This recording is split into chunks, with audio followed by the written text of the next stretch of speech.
we provide you the platform to turn your dreams into reality. Give wings to your aspirations with KR Mangalam University.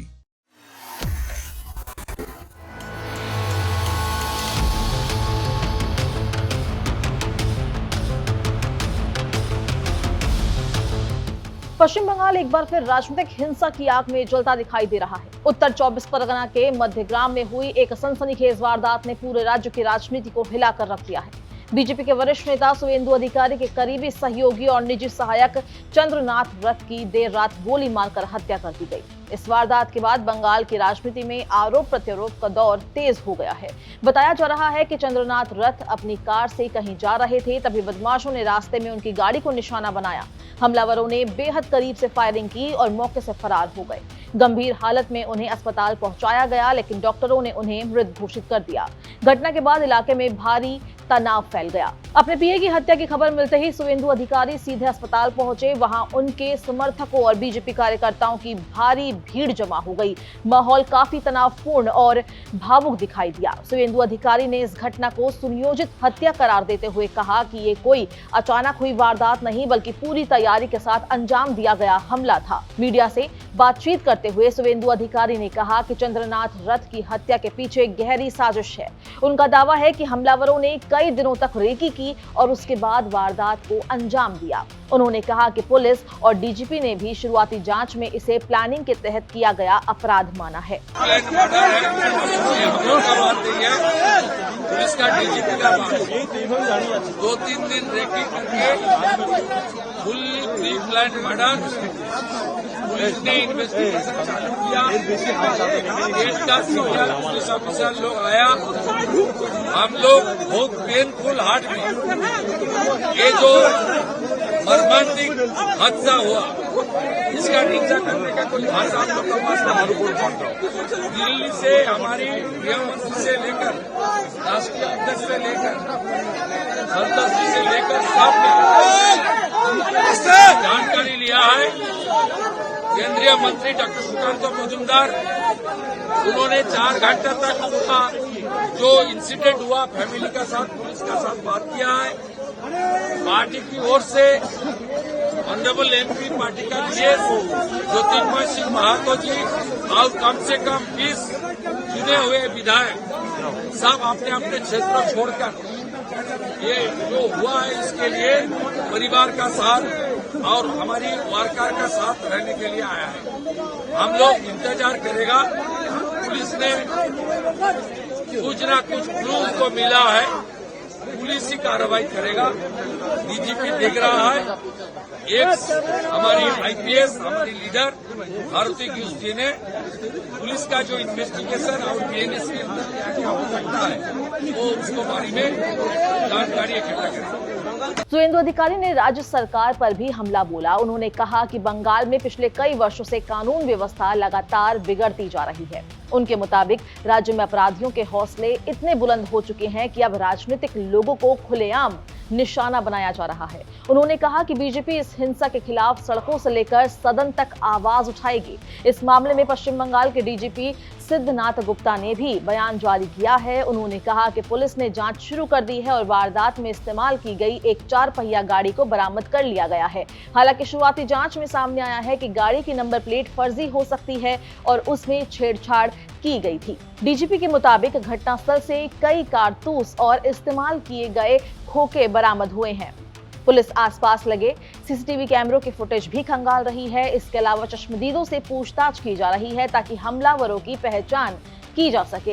Police का कहना है कि जल्द ही मामले में अहम खुलासा हो सकता है। घटना के एक प्रत्यक्षदर्शी ने पूरी वारदात का डरावना मंजर बयान किया। चश्मदीद के अनुसार रात करीब 10:30 से 11 बजे के बीच चंद्रनाथ रथ की कार सड़क से गुजर रही थी। तभी अचानक एक बाइक सवार व्यक्ति उनकी गाड़ी के पास पहुंचा और कार के बाईं तरफ से फायरिंग शुरू कर दी। प्रत्यक्षदर्शी ने बताया कि हमला बेहद तेजी से किया गया। हमलावर किसी पेशेवर शूटर की तरह लग रहा था। उसने बेहद करीब से गोलियां चलाई और वारदात को अंजाम देकर कुछ ही सेकंड में मौके से फरार हो गया। उसने कहा कि पूरी घटना देखकर ऐसा महसूस हो रहा था जैसे सब कुछ पहले से तय था।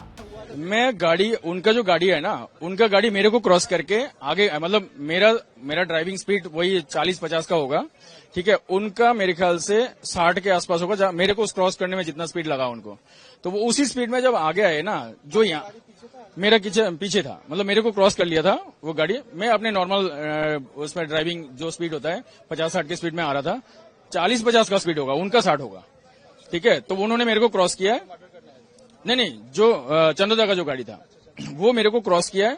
क्रॉस करके जैसे ही आगे निकला ना, लगभग 100-150 मीटर की दूरी में आगे निकल गया होगा, तब तक वो गाड़ी अचानक खड़ा हो गया रास्ते में, मतलब ब्रेक लगा के खड़ा हो गया। शायद मेरे को आवाज भी आया था ब्रेक का, खड़ा हो गया। और जैसे ही खड़ा हुआ ना, पीछे से एक बाइक आया और एकदम चंद्र का, मतलब लेफ्ट साइड में, राइट साइड में ड्राइविंग चल रहा था, लेफ्ट साइड में आया, एकदम एक पैर से बैलेंस किया, एक बंदा जो मेरे को दूर से दिख रहा था, बैलेंस किया और सीधा अपना शूट आउट शुरू कर दिया। आपने देखा? मैं पीछे से, मैं 100 मीटर की दूरी में था, मतलब मेरा गाड़ी चल रहा था उस समय पूरी स्पीड में। मैं देख करके जब तक वहां पे थोड़ा सा भीड़ लग गया था, ये तो भाग गया था। ये कितने लोग थे? एक बाइक में एक ही बंदा बैठा हुआ था। हाँ, एक पैर से बैलेंस किया, मतलब बहुत एक्सपर्ट लग रहा था मेरे को, जहां तक लग रहा था। एक पैर से इसने लगाया, बाइक जैसे लगाता ना, थोड़ा सा हाइट ज्यादा होगा लेकिन पतला सा था बिल्कुल। कौन सी बाइक थी? बाइक का इतना ध्यान नहीं है मेरे को, नहीं। वो गाड़ी का नंबर जो है ना, वो मेरे को 74 था, WV 74 समथिंग लाइक दिस, ठीक है। मैं तो घर ही नहीं गया हूँ अभी, तो मैं फॉर्चून मेरे पीछे गाड़ी था, मैं तो पार्क कर दिया गाड़ी। पार्क करके मतलब रास्ते गाड़ी लगा के वो जगह नहीं मिल रहा था, तो थोड़ा सा जो टाइम लगा ना, तब तक मैं वो सब तो कांड हो गया। एकदम सामने जैसे ये गाड़ी है ना, यहाँ पे खड़ा था बंदा, एकदम सामने खड़े होकर के पॉइंट में गाड़ी चलाया, गोली चलाया। आपको आवाज सुनाई दी? गोली की 2 गोली की आवाज सुनाई दिया, तीसरा का नहीं सुनाई दिया मेरे को, ठीक है। ये ऐसे ही मारा था गोली एकदम। मेरा होगा ज्यादातर यहाँ से 100-150 मीटर की दूरी में। ये गाड़ी जैसे खड़ा हो गया था ना, खड़े होने के बाद सीधा गोली चलाया। पुलिस जांच में सामने आया है कि चंद्रनाथ रथ की कार पर कई गोलियां चलाई गई थी। इनमें से 3 गोलियां उन्हें लगी। कार की खिड़कियों पर गोलियों के निशान और टूटा हुआ शीशा इस हमले की भयावहता को साफ दिखा रहा था। शुरुआती जांच के मुताबिक बदमाश पहले से कार का पीछा कर रहे थे और मौका मिलते ही उन्होंने हमला कर दिया। चंद्रनाथ रथ लंबे समय से सुवेंदु अधिकारी के साथ जुड़े हुए थे। वो सिर्फ निजी सहायक ही नहीं बल्कि राजनीतिक रणनीति और संगठनात्मक कामों में भी अहम भूमिका निभाते थे। बीजेपी के अंदर उन्हें सुवेंदु अधिकारी के भरोसेमंद लोगों में गिना जाता था। इस घटना के बाद बीजेपी नेताओं ने राज्य सरकार पर गंभीर सवाल उठाए हैं।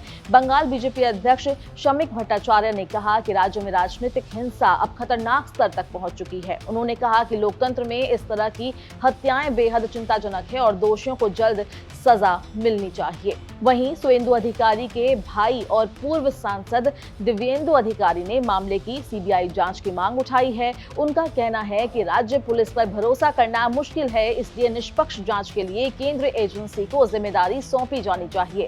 इस पूरे मामले में तृणमूल कांग्रेस ने भी प्रतिक्रिया दे दी है। टीएमसी ने आधिकारिक बयान जारी कर हत्या की निंदा की है और कहा है कि किसी भी राजनीतिक हिंसा को सही नहीं ठहराया जा सकता। पार्टी ने कोर्ट की निगरानी में सीबीआई जांच कराने की मांग भी की है।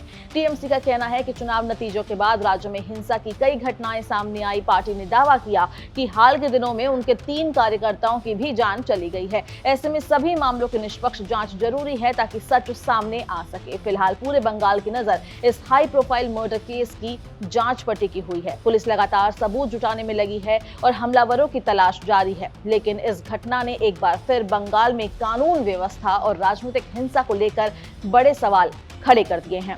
इस वीडियो में बस इतना ही। अगर आपको ये वीडियो पसंद आई है, इसको लाइक और शेयर करें। देश और दुनिया की तमाम अपडेट्स के लिए दैनिक जागरण को आज ही सब्सक्राइब करें।